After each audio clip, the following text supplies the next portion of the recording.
अस्सलाम वालेकुम वरहमतुल्लाह। Dear students, हमने class 9th physics Urdu medium के लिहाज से स्टार्ट की हुई है। इसका हम यूनिट नंबर 3 लेके चल रहे हैं, डायनामेटिक्स वाला। लास्ट वीडियो में आप लोगों को ये वाला टॉपिक करवा चुका हूँ, फ्रिक्शन वाला। फ्रिक्शन के अंदर हमने फ्रिक्शन की थी पढ़ी थी हम। उसके बाद हमारे पास एनर्जी का ज़ियाई असर था।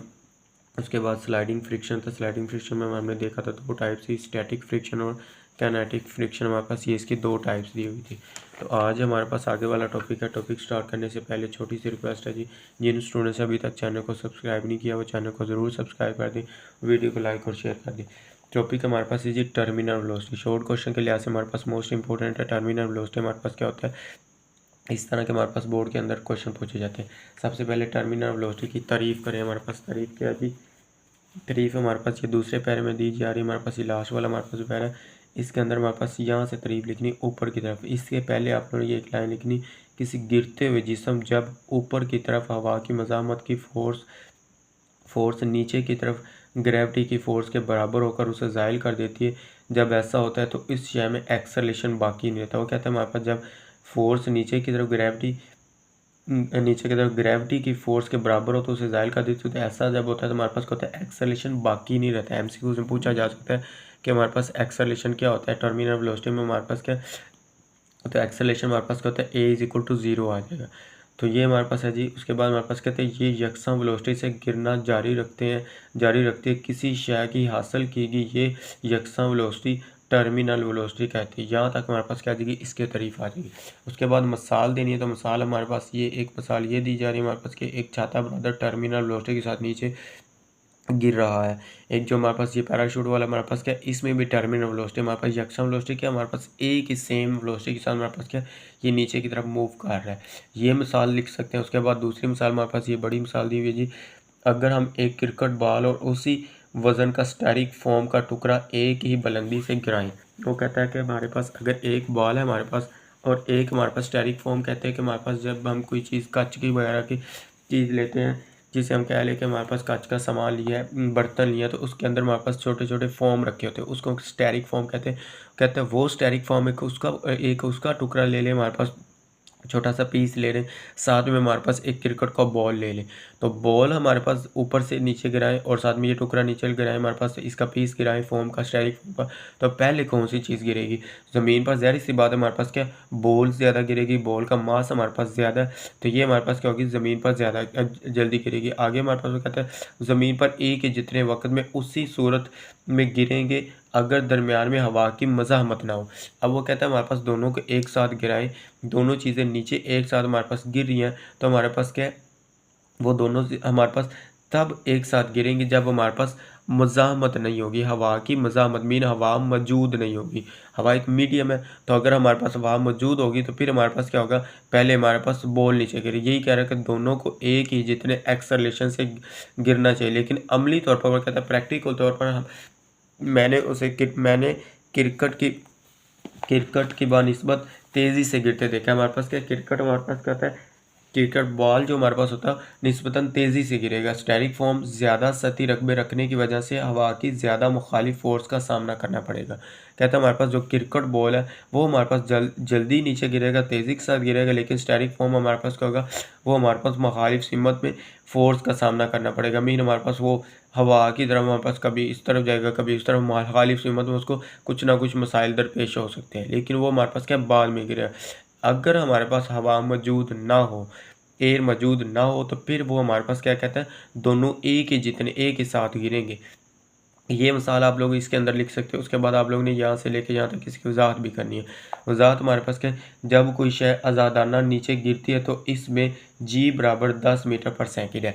अब ऊपर से जब नीचे कोई चीज़ गिरती है, ये हमने सेकंड चैप्टर में भी पढ़ा था कि जी की कीमत हमारे पास क्या होती है, पॉजिटिव होती है। हमारे पास जी की कीमत 10 थी मीटर पर सेकेंड के बराबर एक्सेलेरेशन पैदा होगा। अमली तौर पर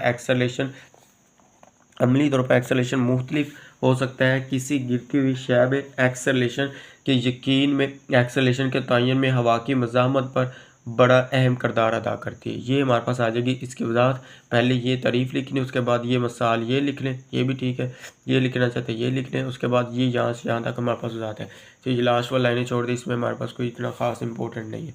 उसके बाद हमारे पास क्या जी, ये हमारे पास क्या आप जानते हैं हमारे पास इस तरह के हमारे पास एक इन्फॉर्मेशन दी जा रही है। इसमें देखते हैं हमारे पास क्या इंसानों में जिस्म के जोड़ों के दरमियान फ्रिक्शन बहुत कम होती है। हमारे पास इंसानी जिस्म ये देखें हमारे पास उसने जोड़ बताया हमारे पास के कहते हैं इधर फ्रिक्शन बहुत कम है, क्योंकि हमारे जिस्म के अंदर कुदरती तौर पर इनका चिकना रखने का सिस्टम मौजूद है। अल्लाह ताला की ज़ात की तरफ से हमारे पास क्या होता है, कुदरत की तरफ से हमारे पास इन जोड़ों के दरमियान एक हमारे पास चिकनाईदार हमारे पास क्या होता है, माया होता है। चिकनाईदार हमारे पास क्या होता है, माया होता है हड्डियों के दरमियान। कहते हैं अगर हमारे पास माया ये जितना ज़्यादा होगा उतनी ज़्यादा देर तक इंसान जिंदा रह सकता है, कि हमारे पास लंबी उम्र गुजार सकता है। जिसका ये नतीजा कि अगरचे हमारी हरकत के दौरान में हमारी हड्डियाँ एक दूसरे के साथ रगड़ खाती है। जब हम चलते हैं हमारे पास तो हड्डियाँ क्या करती हैं, आपस में एक दूसरे से रगड़ खाती है। लेकिन आम तौर पर साल साल के इस्तेमाल के बाद भी ये घिस कर ख़राब नहीं होती। क्यों, हमारे पास जिनका हमारे पास इसके अंदर चिकनाईदार माया ज़्यादा होगा तो हमारे पास वो साल साल ज़्यादा देर तक ख़राब नहीं हो सकती। ये हमारे पास थोड़ी सी इन्फॉर्मेशन थी, ये आप लोग देख लीजिए। उसके बाद हमारे पास क्या जी, उसके बाद हमारे पास है रोलिंग फ्रिक्शन। रोलिंग फ्रिक्शन हमारे पास क्या होता है, ये हम देखते हैं हमारे पास इसके हिसाब से पहले तारीफ देखें तो हमारे पास क्या स्टैटिक और काइनेटिक फ्रिक्शन जिनका हमने अभी मुताला किया। हमारे पास ये हमने लास्ट लेक्चर में भी देखा था हमारे पास क्या था, स्टैटिक और काइनेटिक फ्रिक्शन हमारे पास क्या थी, हमने पीछे देखा था स्लाइडिंग फ्रिक्शन है। एक और किस्म की भी फ्रिक्शन है जिसे रोलिंग फ्रिक्शन कहा जाता है। यहाँ से हमारे पास इसकी तारीफ स्टार्ट होती है। जब कोई शय किसी सतह पर लटकती है तो इस पर अमल करने वाली फ्रिक्शन, इस पर अमल करने वाली हमारे पास फ्रिक्शन क्या होती है जी, फ्रिक्शन रोलिंग फ्रिक्शन कहलाती है। ये हमारे पास इसकी तारीफ़ है। यहाँ तक आप लोग ने ये तारीफ़ करनी है। उसके आगे हमारे पास इसकी एक दो लाइनों की आप लोग ने वजाहत भी करनी है। तो वजाहत करते हैं या कह लें कि हमारे पास ये आगे जो बता रहा है हमारे पास क्या इसकी मिसाल बता रहा है। रोलिंग फ्रिक्शन का तस्वुर पहिए के साथ होता है। रोलिंग फ्रिक्शन का हमारे पास क्या होता है, जो हमारे पास इसका ताल्लुक होता है वो एक पहिए के साथ होता है, जिसको हम कहते हैं कि हमारे पास टायर के साथ होता है।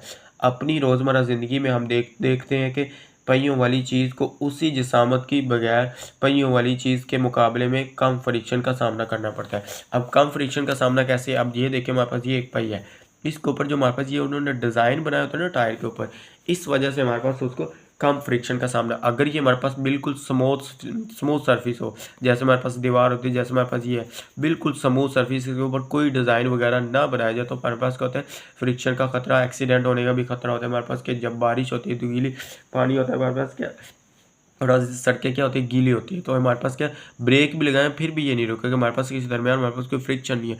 तो ये ऐसी तरह हमारे पास क्या होता है घसीटता हुआ आगे की तरफ मूव करेगा। तो इस वजह से हमारे पास इसके ऊपर उन्होंने डिज़ाइन बनाए होते हैं।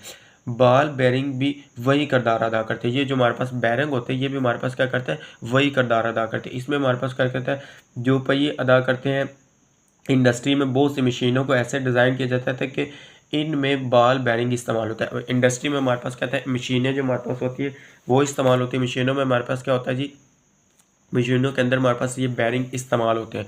तो बेरिंग में हमारे पास क्या होती है तेल या ग्रीस, आगे हमारे पास वो यही बात करेगा कि हमारे पास क्या जी, ताकि हरकत करने वाले पुर्जे बाल बेरिंग की मदद से हरकत करें जिससे फ्रिक्शन कम होती है। फ्रिक्शन हमारे पास क्या होती है, इसकी वजह से हमारे पास फ्रिक्शन कम हो जाती होती है।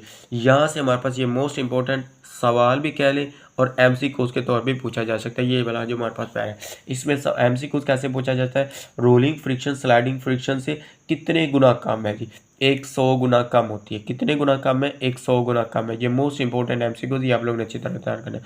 आगे यहाँ से हमारे पास सवाल है जी, स्लाइडिंग फ्रिक्शन की निस्बत रोलिंग फ्रिक्शन इसीलिए कम होती है। अब इधर आ सकते हैं जी, हमारे पास स्लाइडिंग फ्रिक्शन रोलिंग फ्रिक्शन से क्यों कम होती है, क्यों कम होती है, इस तरह हमारे पास सवाल किया जा सकता है। आगे इसका जवाब हमारे पास है क्योंकि पहिए और वो सतह जिस पर यह लटकता है के दरमियान बाहम घसीटने की हरकत नहीं है। पहिया सिर्फ एक ही नुक्ते पर एक्सिस को छूता है, ये घसीटता नहीं है। अब देखिए हमारे पास ये जो हमारे पास है एक तरह के हमारे पास टायर है, तो ये क्या एक एक्सिस के गिर्द ही घूम रहा है। तो हमारे पास क्या ये भी इसकी मिसाल हमारे पास आ सकती है। यहाँ तक यहाँ हमारे पास क्या एक सवाल बन सकता है कि स्लाइडिंग फ्रिक्शन की निस्बत रोलिंग फ्रिक्शन कम क्यों होता है। यहाँ तक हमारे पास ये सवाल, यहाँ से लेके यहाँ तक इसका जवाब है, ये आप लोगों ने अच्छी तरह से तैयार करना है। उसके बाद हमारे पास ये लॉन्ग क्वेश्चन में तौर पर पूछा जा सकता है या शॉर्ट में, हमारे शॉर्ट के क्वेश्चन के तौर पे ये मोस्ट इंपॉर्टेंट बुक के ऊपर लिख रहे हैं हमारे पास क्या जी, वेरी इंपॉर्टेंट है, मोस्ट इंपॉर्टेंट है। फ्रिक्शन को कम करने के तरीके, तो 2 तरीके पूछ सकते हैं या 3 तरीके आप लोगों ने लाजमी याद करने हैं, ताकि हमारे पास शॉर्ट क्वेश्चन आए तो शॉर्ट क्वेश्चन आप लोग लिख सकते हैं। वैसे तो शॉर्ट क्वेश्चन में 2 ही पूछता होता है, तो आप लोग ने 3 लिखते हैं। अगर हमारे पास एक में कुछ मिस्टेक हो जाती है तो हमारे पास क्या दूसरा करेक्ट हो सकता है। फ्रिक्शन कम करने के लिए मुतअद्दिद तरीके इस्तेमाल किए जाते हैं। एक दूसरे के साथ रगड़ कर चलने वाले पुर्जों को पॉलिश करके ज़्यादा मुलायम बना दिया जाता है। अब हमारे पास क्या होता है, एक दूसरे के साथ रगड़ कर चलने वाले जो हमारे पास होते हैं, वो कहते हैं हमारे पास पुर्जे जो होते हैं और उसको पॉलिश करके ज़्यादा मुलायम बनाया जा सकता है, क्योंकि ठोस जिस्म की निस्बत मायात की फ्रिक्शन कम होती है। इसीलिए मशीन के पुर्जों के दरमियान तेल या ग्रीस लगा दिए। अब देखिए हमारे पास इसके अंदर भी हमारे पास तेल या ग्रीस लगाए होते हैं। तो ये हमारे पास आप लोग इसकी मिसाल में हमारे पास कह सकते हैं स्लाइडिंग फ्रिक्शन की निस्बत रोलिंग फ्रिक्शन बहुत कम होती है। इसीलिए मशीनों में स्लाइडिंग फ्रिक्शन को रोलिंग फ्रिक्शन में तब्दील करने के लिए बाल बेरिंग इस्तेमाल की जाते हैं। इसी तरह भारी अशिया के नीचे पहिए लगा दिए जाते हैं। यहाँ तक आप लोगों ने शॉर्ट क्वेश्चन के तौर पे लाजमी इख्तियार करना है। अगर लॉन्ग क्वेश्चन में आ जाता है तो हमारे पास ये लास्ट वाले पॉइंट भी हम लोगों ने करना है। फ्रिक्शन की फोर्स सिर्फ ठोस अशिया के दरमियान ही नहीं होती, बल्कि तेज़ रफ्तार गाड़ियाँ, हवाई जहाज़ और बहरी जहाज़ भी हवा या पानी में से गुजरते हुए फ्रिक्शन का सामना करते हैं। अगर किसी सवारी का फ्रंट चिपटा हो तो उसे हवा या पानी की ज़्यादा मज़ामत का सामना करना पड़ेगा। इसीलिए हवा या पानी में से गुजरने वाली सवारी की बॉडी स्ट्रीम लाइन हमारे पास ये जो ऊपर लाइनें बनी है हमारे पास गाड़ी के ऊपर, इसको क्या कहते हैं स्ट्रीम लाइन, या हमारे पास गाड़ियों के ऊपर डिज़ाइन बनाए जाते हैं उसको भी हम स्ट्रीम लाइन कहते हैं।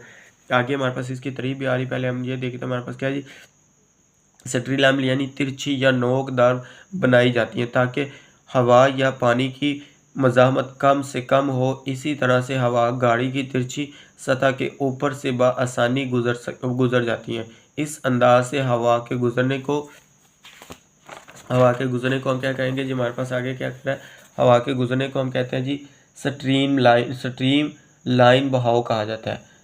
एक कार के ऊपर से स्ट्रीम लाइन का बहाव यहाँ तक हमारे पास इसकी तारीफ स्टार्ट होती है। जो गाड़ियाँ इसी तरह डिज़ाइन की जाती हैं कि इनका फ्रंट नोकदार हो, तो इन्हें हम क्या कहते हैं स्ट्रीम लाइन कहते हैं। स्ट्रीम लाइन हमारे पास यहाँ तक ये इसकी तारीफ आप लोग कर सकते हैं, यहाँ से लेके यहाँ तक। इसके अंदर हमारे पास ये तारीफ करनी लास्ट वाले पॉइंट में से पहले 3 पॉइंट आप लोगों ने लाजमी याद करने। शॉर्ट क्वेश्चन पूछे जा सकते हैं।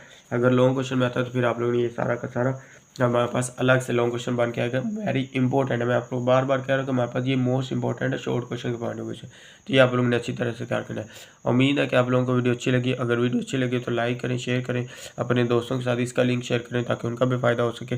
और चैनल को सब्सक्राइब करना मत, चैनल को ज़रूर सब्सक्राइब कर लें। ओके, अल्लाह हाफिज़, थैंक यू।